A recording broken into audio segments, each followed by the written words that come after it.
Today we're going to be talking about JoJo's Bizarre Adventure.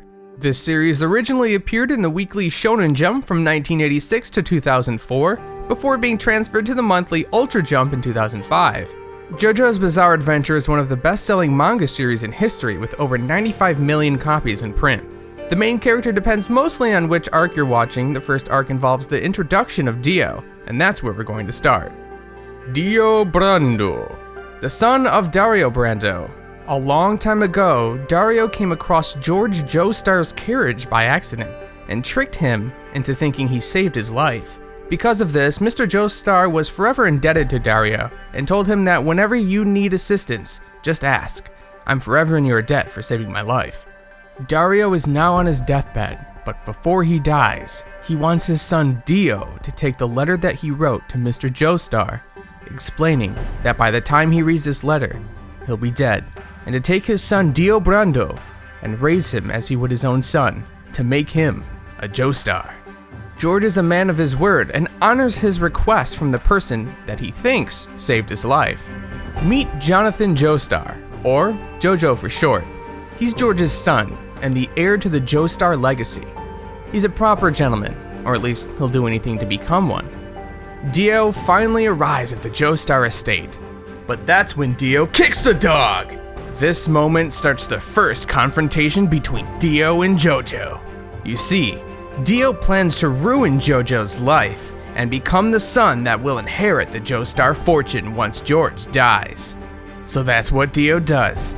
He sets out to make JoJo's life miserable, making his friends think that he's weak in the fighting pit, and even stealing a kiss from JoJo's love interest, Erina. He even killed his dog by putting it in a box and having it burned alive.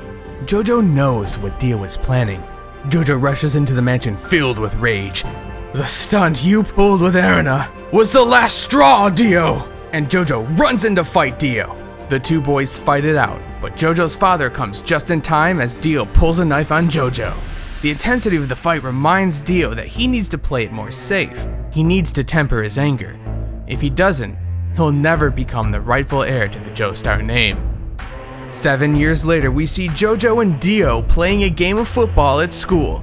Both of the boys have beefed up since the last time we saw them, and something's a little bit odd. Both JoJo and Dio are getting along.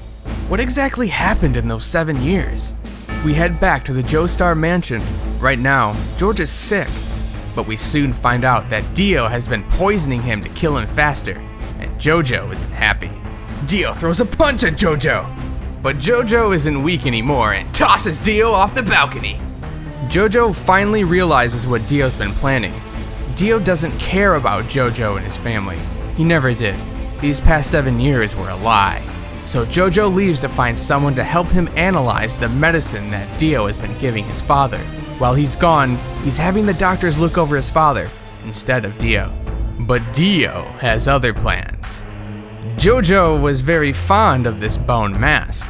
Dio's figured out that when it's exposed to blood, the mask shoots out spikes into the head of the wearer. This is how he's going to kill JoJo. JoJo has his own problems though as he walks through a back alley. Two men come rushing out to attack him, but they're no match for JoJo and his gentlemanly ways. Then, Robert Speedwagon appears to challenge JoJo.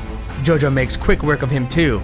Speedwagon realizes JoJo's true gentleman strength and takes him to a doctor he knows to help him with the medicine. Meanwhile, back with Dio, he's walking the streets drinking. He comes across two troublemaking men and beats one of them upside the head with a liquor bottle. He throws the bone mask into the face of the other man and kills the other man that he hit with the bottle as blood flies onto the bone mask.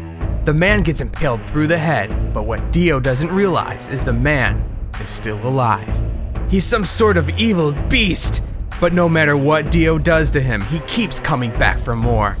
It looks like this is the end for Dio, but just then, the sun comes up and the spooky man disintegrates right before Dio's eyes. Now Dio knows what the mask does. Now how is he going to use it? But as Dio arrives back to the mansion, JoJo explains that he found a doctor to tell him what the medicine was made of, and he's going to expose Dio in front of everyone. After a while of talking, Dio finally gives up. He wants JoJo to be the one to handcuff him. But before he can, Dio lunges forward and stabs JoJo's father in the back. Dio throws on the bloodied mask and laughs. George Joestar dies in JoJo's arms. But there's no time to grieve as Dio comes back through the window. How is he still alive? Is it because of the mask? JoJo shoots Dio in the head, but he just keeps walking forward with a smirk on his face. Dio kills everyone besides Speedwagon and JoJo. JoJo catches the house on fire and tells Speedwagon to run. This is his fight. Dio and JoJo battle it out in a fierce, fiery battle. Dio has all of these new superhuman powers, but JoJo won't let him leave. Both of them are now following in the burning mansion. JoJo kicks off the side of the wall and impales Dio on the statue in the house. Dio is dead, for now. Speedwagon takes JoJo to a safe place, where we await the next part of our exciting story.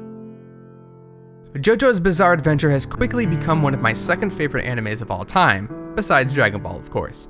Each episode is dramatic and filled with intensity. There's a ton of inside jokes with this series that make it a lot of fun later on. If you're looking for a good anime to watch or manga to read, pick up JoJo's Bizarre Adventure. You won't be disappointed.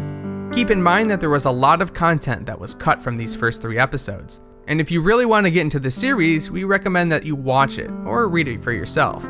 Have you watched JoJo's Bizarre Adventure? What was your favorite arc in the series? Let us know in the comments. At this point, we haven't gone over Hammond or Stans yet, so there's a ton of more stuff left to go over in the series. This is Kevin from the Eligible Monster team, and I will see you guys in the next video.